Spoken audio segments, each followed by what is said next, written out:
nenga olya bino jaluka kasanti palo ejinja mu Busoga mwonna emyansa eretuukayo. Nasuze jinja ne president wetugenda okusimbula netwolekere district yeruuka. Ojukira ensasage yaggwawo mu kalulu kali president balyoke bamukwate gavumenti ene abantu 105 kyali luwuuka wetulaga wennyini wetulaga nenga kyabadde kijobi kyabadde tekigambika nga kyamaanyi ddala olunaku lwajjo bwe twabadde mu jjinja abantu baatwanirizawo nakalagi kugambye abantu baagadde Kyagulanyi bannange. N'olwekyo tuli mu Busoga olugendo twatandika tulina oddugguse ekya kaadi njala okubiriza mikono gyaffe bonna kiisa ataafunye kaadi tulina olutalo olunene olw'okuggyako Mwami Museveni kaadi bw'oba tofunye kaadi gumiikiriza kubanga atalina ambuleera ekyamazima talina kyajja tugamba kinti saafunye ambuleera kisaafuna ambuleera kuba kansala pulezidenti yakitugambye era nga nkikkaatiriza ne bwanajjaga nti Kyagulanyi mumanyi batuzaala wamu nenga talina ambuleera takumalira biseera. Ekirala kyemaliza nakyeggulire munange tuyingidde wiiki eyokusatu ng'abaana tebasoma. Gavumenti simanyi oba weeri wiiki yakusatu basomesa bakyediimye. Omukulu ali mbirala nawulidde yasuubiza abayimbi obuwumbi 3 kyokka nga basomesa baagala obuwumbi 15 taamu eno basomesa abaana naye yaganja obuwumbi 3 agenda buwa abayimbi be javaane. N'olwekyo naye ng'essuubi lyokka lye tulina nti emyezi 2 okuva kati oba 3 ennaku y'omusomesa egenda kugwawo nga Kyagulanyi kyensamu ye pulezidenti. Nanti n'abayimbi nabo balina abaana baagala kuzza abaana ku masomero. Ate abayimbi balina abaana bwe bagenda mbivule tubasasula. Abayimbi waba omuyimbi ayimbira obwerere tubasasula. Bw'okolawo ku leediyo baakuwadde mmeka kubanga osasulwa naye omusomesa gavumenti yayya mumusasula erina omusasula sente ze neeva ku bayimbi. Abe waffe Katumu mu Kiseka mbatumidde nnyo. Olaba mbuleera tiki nga nze Isaac Mutyaba people power our power. Kale Isaac Kibirango Yusuf ogamba otya ebale kulaba nti gy'oli mulowooza amasimu sigenda kugaggalawo amasimu mulowooza kale wangi Awalaikum warahmatullahi wabarakatuh. Walaikum salaam warahmatullahi wabarakatuh. Bali kutuweereza bali kuwuliriza Msado yansa musaino nakaseke awagira kabeya chofato gabyo wenalem ogate wanagamba awagira ambuleera kati akola ati akadem yagamba nakaseka awagira kabeya chofato gabyo choka wenalem choka wane bitundu ebirala agamba bali awali enalem atiki akwegamba nebinsozero baza atabitegera bulungi bakino amawulire agali eno abantu baffe bonna tubategeza bawuliza paalo ntifungiza tukole tusigaze ennaku ziribwa 12 zokka bweziti ennaku z'omwezi nga 12 ogw'ekkumi abantu tubakunga bajje waliko Old Kampala mosque awo mosque main hall wetugenda okubeera okuyingira ku mitwalo 2 gyokka bwegiti bakulembeze betubadde tuyiwirawo omubiri ebbanga lyonna mugulire ku bantu tiketi oba oli awo abantu bagende basome bakulakulane balemu basabiriza nga buli kaseera mutuwe 10 tugule sementi mutuwe bwegiti omuntu bwagenda nayiga ekyomu mutwe oba oli awo asobola otandikiraawo obulamu ne butambula ne bugenda mu maaso. Aluna twahamuliddeko awo ku simu yaffe na Mirembe Ajatisania ali Makindi awo Zahara Haruna ne Zamzamu ali Buwamba abasukulumu bonna tubatumidde nnyo. Kalyango Isa ali Mutungo okunyaawe bali kuweereza. Assalamu alaikum. Wa alaikum salaam wa rahmatullahi wa barakatuhu. Kakati nno mu mbeera yonna Fahadi Lubuuka Nekita ali mu ggwanga la Saudi Arabia Roger Motors tuwe wakababa nzija yasemberayo ddala wallahi wangi. Assalamu alaikum wa rahmatullahi wa barakatuh. Wa alaikum salaam wa rahmatullahi wa barakatuh. Omulangira Mutebe Abdullatif Sahih Islamic Infant School Katadde Buwambo. Wekitiibwa kino betukweyanza tuweereza obulungi. Amiina. Tena okubeera nga olambika ensonga ddala ebaawo mu kiseera ekyo kati yawe bifuzi yeriwo era ogirambika. Naye nze ndi bwabyanjigiriza nnyo kwekalakaasako kukyagenda mu maaso kw'abasomesa abamu. Yaffe yali ya taamu eri esaba secondary kati yo primary ate yegenda mu maaso. Naye aba primary bategeeza nti bannaye bwe mba mu lumirirwa eggwanga olwekalakaasa sikugaana naye ekiseera bwe kitugamba bagambye nti mudde era mujja kuddayo kubanga naffe twamaliriza nga balina bye batusuubiza naye ne buno bwakati gundi binnakola ki tebinnaba kubanga bikwatibwako naye nga tulina essuubi oba oli awo nti nga bwe baatusuubiza mu financial ya budget ejja nti kati obudde bwakalulu sente zikola ku bululu osanga munnaye banaatukola ki naye omwana w'eggwanga ye nga afiirwa abaana ba senior 4 ebibuuzo babitandika nga 10 kitegeeza obudde basigaza buki butono tubeere nga twewaayo aba primary nabo bwe 10 n'ogumu baba bakola kati bambi balumire baba bagambye bazzeyo nga kasabaako endagaano ze batuuseeko babeere nga baddeyo bayambe eggwanga ntumirako abaamatuvu muzimu secondary school abayizi abasomesa wamatuvu muzimu secondary school n'abazadde ba Swahili Islamic Infant School Kasooli Juma oyo mwagala nnyo mukwano gwange nnyo abasukulumu bonna n'ab'obuwambu bonna Swahili Islamic Infant School Katadde Buwambu. Amina. Kakati obanga bwotyo wogambye obanga bwotyo munange bwokoze lwaki nange abange kakati njagala ojje bwoti njagala ogendewo kakati tuba twolekedde amawulire gali gennyini nkoze nti ali ku Pal FM ali ku kulali omuntu wa bulijjo mwe bali kulaba nti je muri baganda bange mwena abali ku YouTube twatumbudde dda aba YouTube twatuuse dda mbadde ndese nno kino kakati no muzikirize baganda bange mbategeze mwena wakati nga twolekera amawulire munnanga agali mu mawanga agenjawulo gonna banafe aba Royal Healers bagamba nti gwe n'atawanyizibwa obulwadde bwa ulcers olumizibwa omugongo amagulu gakuluma oba gakuzimba abaami abayatawanyizibwa prostate weekwate aba Royal Healers bano bakuleetedde amajani ga azima genda bagambi mumpe azima mumpa amajani ga azima era bakuleetedde ne hayati bano babaleetedde eddagala lingi nnyo mujjega bajjanjabe abatawanyizibwa sukaali pressure ebizimba aniya babagamba nti aniya awonera ddala notaddamu kumulabako mu abaami abatawanyizibwa ensonga ziri nga muli bagundi nyambaako wano bakulete kibagita Royal Honey guno mubisi guli mu chupa nene mubisi guli ampuliza mu chupa nene bakugamba nti jangu omubisi ogugule onuuna munuuna ebisigadde n'obireka nuuna bunungi mubisi ebisigadde n'obireka ebyensonga z'ekisaawe mu abakyala babagamba ensonga zammwe nammwe mujje babajjanjaba ensonga weeziri bajjanjaba endwadde endala nnyingi nnyo jangu obuulire oyogere obulwadde bwo bajja kulaba nti munange bakujjanjaba obula bagamba amajani ga azima n'amajani ga hayati beera nga ati n'omunange ogwekwata omwami bakuleetedde akako ka Royal Honey mu chupa nene ddala bali wano kuna Mirembe Road ku mafuta ga Rubis kazimbe ka Volcano Bus Park edduuka namba 314 kubira hajati ne haji sawa zino kwate namba y'essimu 0749 96 14 09 0749 96 1409 oba MTN 0767 10 57 99 Beranga tino munango bakubira Hakimat Kayondo angamba mbako nga nkulinze everyday munange kyakabinyo kyokola mu mbeera yonna wabula mu Uganda bitegedde eva mu Uganda mu NUP munange wabitegedde kakati ojja kunzikiriza ali ku Pal FM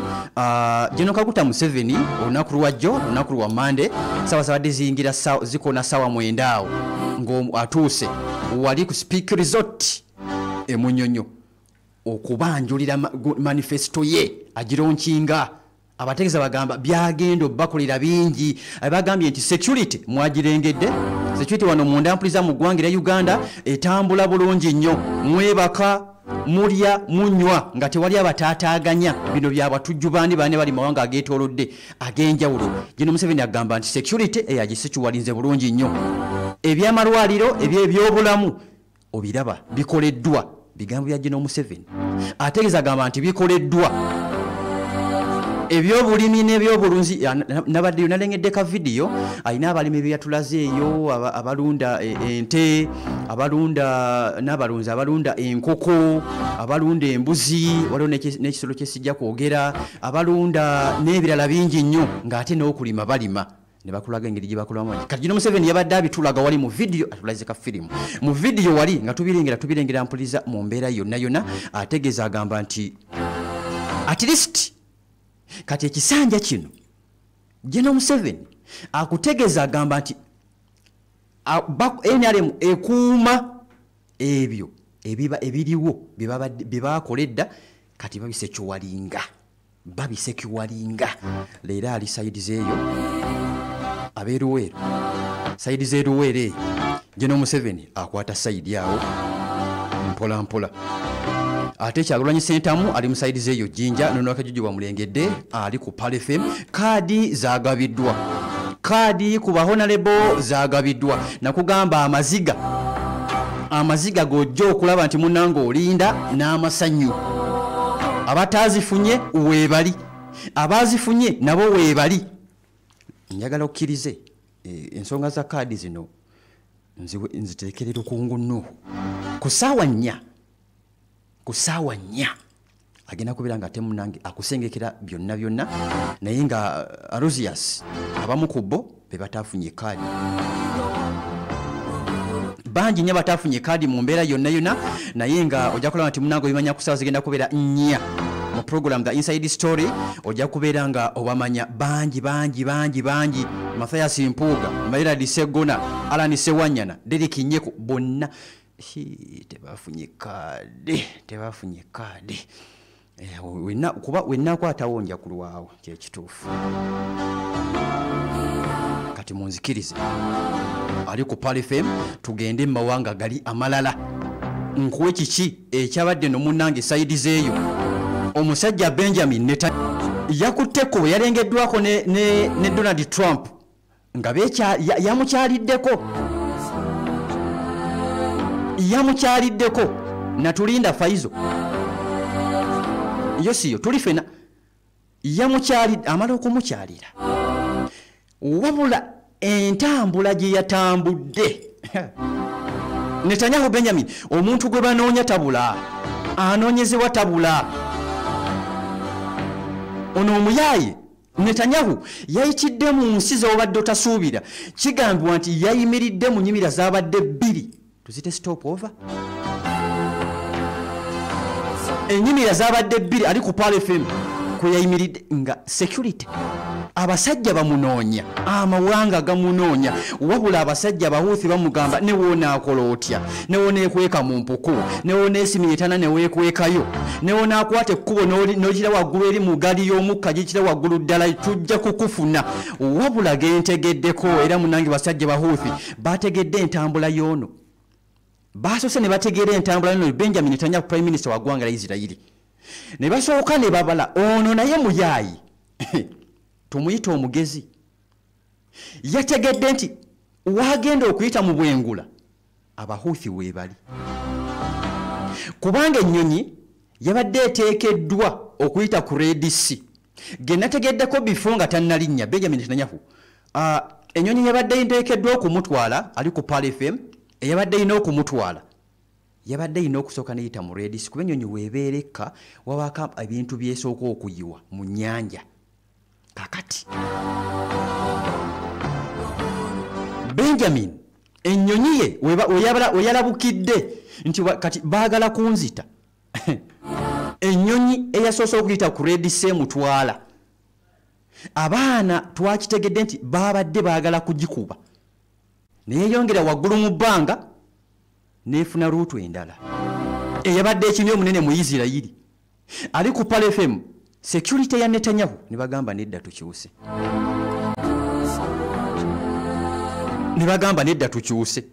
ono Netanyahu atta abahuuthi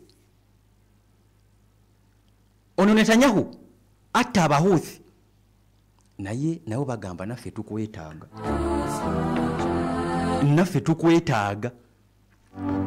tukwetaaga tukunoonya yadde naye abanoonya kati ali ku Pal FM bamukwata agenda mu bbanga mu nsi mwe yayitidde ezabadde zitasuubirwa era yayiseeyo kimafiya yayiseeyo kifuba ddembe yayiseeyo ampuliza kifuba ddembe ne bamugamba aniyo nti nze Prime Minister wa Isirairi lwaki tewaŋŋambye nti onsonyiwa security purpose n'ayitamu n'agenda ali munda mu ggwanga lya Amerika n'atuuka mu Amerika omusajja Trump Donald president wa ggwanga lya America ono amutegeeza amugamba ono Trump ayagala kumaliriza byantalo oba olutalo yasoose okulaba nti agezako okumaliriza olwe Ukraine ne Russia terunaggwa lweyongera bweyongezi kati agamba nti Netanyahu ekikuleese eno tumalirize entalo Gaza tukanye kiganye nti kiganye nti ye naawe tuzaako ki agamba entalo ziggwe walengeddeko sabbiiti ewedde ng'amawanga agasinga agava munda agavali mu Europe ga Canada ga Germany bamulengeddewo abasajja Abangereza nga bategeeza bagamba nti bannange entalo ziggwe kiwa bagamba nti entalo ziggwe Netanyahu ng'akomba ne kwerima ategeeza agamba nedda Palestine sisobola kugiwa ggwanga sisobola kukkiriza kuwa Palestine ggwanga eryetongodde n'awa n'ensonga namba 2 n'abagamba bano ne tubawa eggwanga bagenda sigala batukuba olw'ensonga tubase nnyo Abapalestine ali ku Pal FM Netanyahu wakati nga akwata ekkubo alimu agenda munda mu ggwanga erya America ng'ate kyebakola basajja be eno ngeno kyebakola basajja be basatu zembuyaga ezikunta abahamasi babakubye n'abalala 9 bagudde mu ambushi mu Gaza City bagudde mu ambushi abasajja abahamasi ne babakuba basatu ne bafa 9 ne bavaawo n'ebisago eby'amaanyi ne bavaawo mpisa n'ebisago eby'amaanyi kakati nno oli aleeri bakkaanya simanyi bamawulire baagamuwadde simanyi ampuliza ali ku Pal FM oba n'abamu amawulire baagamuwadde Benjamin Netanyahu kakati embeera yeeyo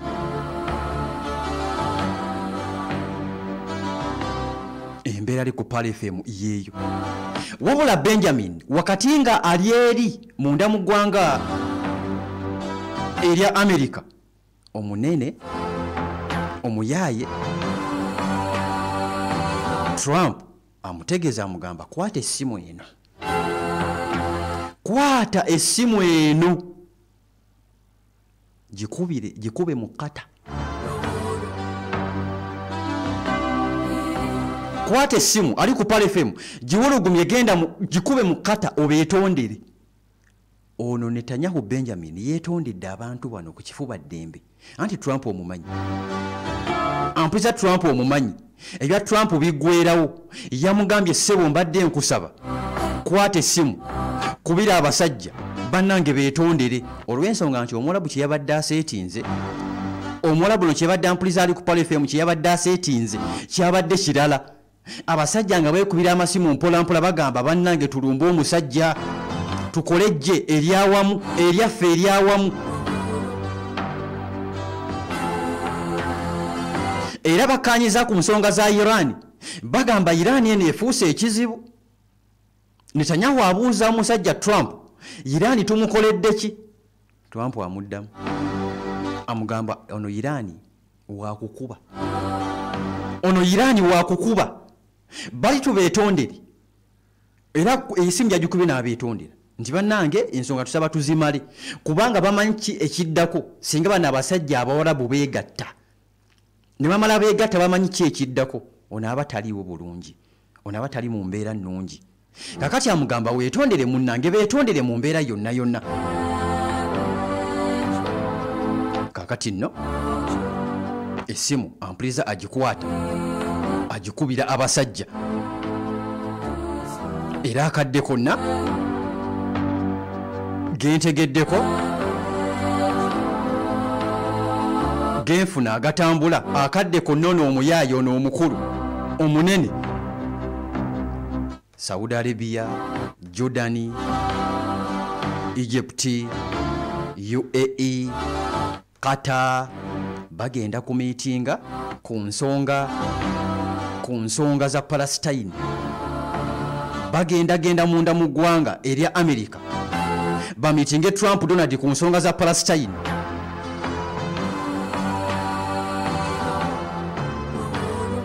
era Trump agamba nti nze bino njagala biggwe njagala zino ensonga ziggwe tuzimale. Trump ategeeza agamba nti ending the war is just part of the bigger picture.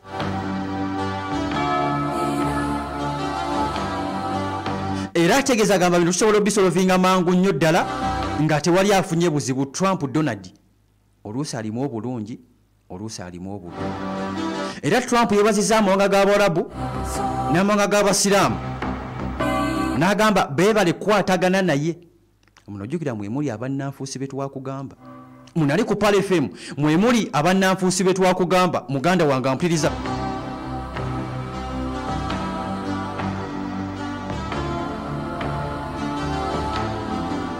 Nkugambye eggwanga erya Saudi Arabia, Jordan, UAE, Indonesia, Pakistan, Turkey, Qatar, Misiri bafulumiza statement ey'amaanyi nga bategeeza bagamba nti tukwaniriza Trump naffe tujja kuba basiimu nnyo. Kakati ensonda ziri bbiri, bayinza okugenda eri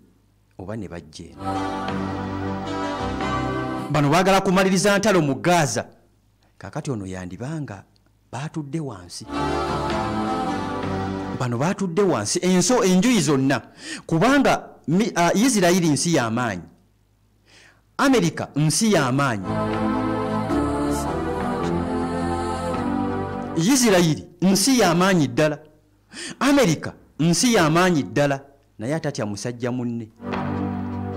Ampuliza atatya musajja munne. Olekangamu agakuzza niwogoba omusajja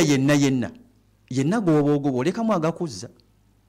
Bano abasajja bagamba yadde tulina amaanyi naye eky'obuntu kibaamu nti buno obusajja ddala bwe butula wansi ne bwegatta kiba kiwedde. Omusajja bubeera butusulika busulisi. Ate rememba mulimu n'amawanga agamu mu Europe nga gaagala bino ebyentalo biggwe. Kiba kitegeeza bino birina okuggwa mu bwangu ddala, mu kifuba ddembe oba mu mirembe. Biteekeddwa okuggwa.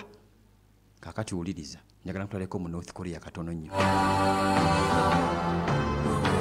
Kim Jong-un mu UN, United Nations,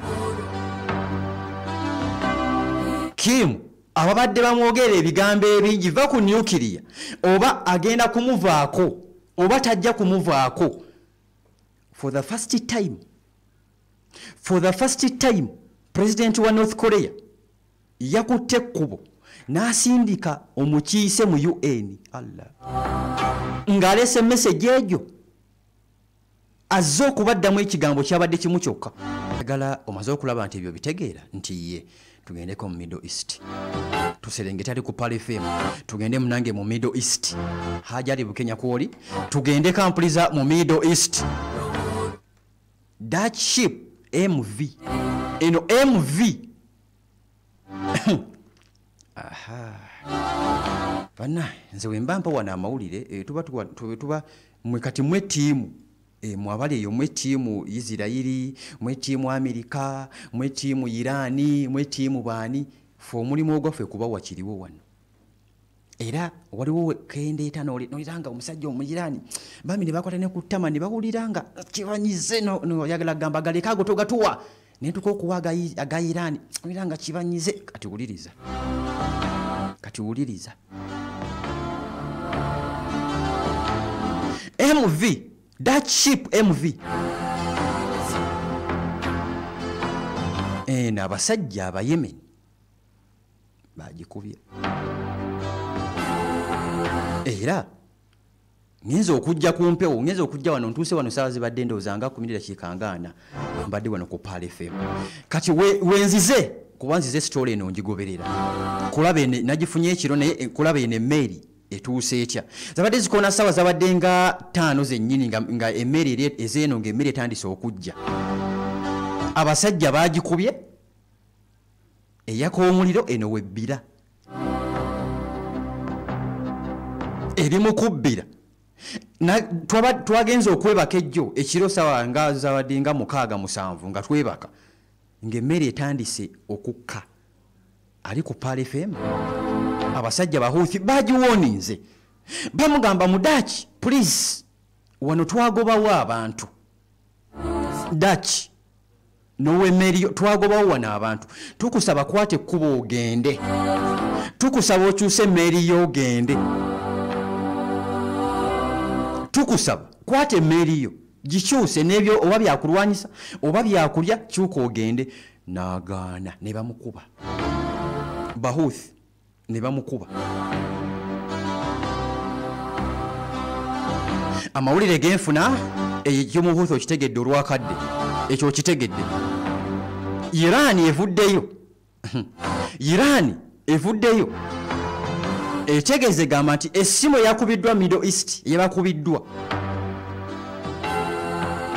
Netanyahu ng'abetondera ku ssimu temala Iran agamba nti ono mumanyi omunnanfuusa ono mumanyi akwate ekkuba gye yali abakuba yasindika bantu lwaki akozesa ssimu agamba nti Iran Ayatollah Ali Khamenei alabula bana basajja bategeza bagamba nti ono Netanyahu akwate ekkuba gye mu Middle East ajje mu Qatar atuuke yeetonde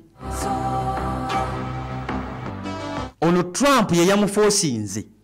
akubire amiru we Qatar yeetonde essimu n'agikuba wakati nga tayagala ekyo nsaba okateekeko Netanyahu yakakiddwa yabadde akakuwa olunaku lwajjo yagikubye maaso ga Trump n'agikubira amiru yamuyambye n'akwata amiru we Qatar n'akwata essimu n'amugamba please nze Netanyahu Benjamin Saabalumbi omulumbi nga akulumba takugambye nsaba kunsonyiwa kigambibwa nti Amir yazzeemu essimu lwa mukwano gwe Trump n'amuddamu bulungi kati Ayatollah ategeeza agamba nti ono abalimba amawulire genfuna bana basajja bakkaanyiza bagala kuluma mu Afghanistan bakube abaterebani zezimu ku meeting wabula essimu yakubiddwa nga bana abasajja kuliko abakungu okuva mu Afghanistan bali mu Qatar balina ono Amir indicator wezitulaga era yabuuziddwa ekibuuzo kino mwagala kulumba Afghanistan yeddako kuba tubadde tumanyi nti Iraq yeddako kati basajja babuuza nti mwagala kulumba Afghanistan mugikube nayo mugikube okitegedde kakati ali ku Pal FM ali ku kula lyo omuntu wa bulijjo abaterebani kye bakoze basaze internet bajjeeko internet